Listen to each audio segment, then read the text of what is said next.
असं ज्याचं नाव गोंडस ठेवलंय, परंतु जन सुरक्षेचा धजिया उडवणारा हा कायदा रद्द झाला पाहिजे।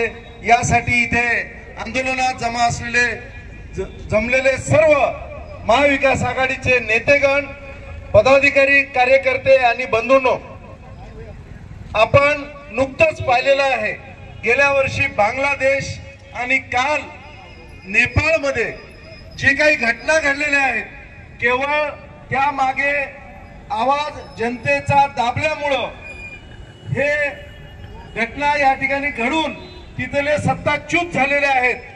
हे समोर असताना सुद्धा महाराष्ट्र सरकार आणि केंद्र सरकारच्या या मनुवादी जुलमी केंद्र सरकार आणि महाराष्ट्र सरकारनं जनतेचा, कार्यकर्त्यांचा आवाज दाबण्यासाठी हे जनसुरक्षा विधेयक आणलेलं आहे।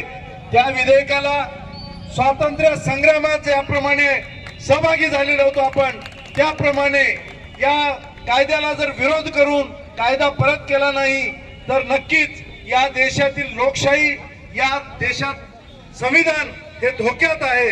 म्हणून आपल्या सर्वांचं, विरोधी पक्षाचं काम आपण या विधेयकावर नेटानं करूया आणि हे विधेयक परत पाठवूया, असं मी आपल्या सर्वांना आवाहन करतो। आणि या शासनाला, केंद्र सरकार असेल, महाराष्ट्र सरकार असेल, यांना चेतावणी देतो की आपण वेळेवरच जर लोकशाही मूल्य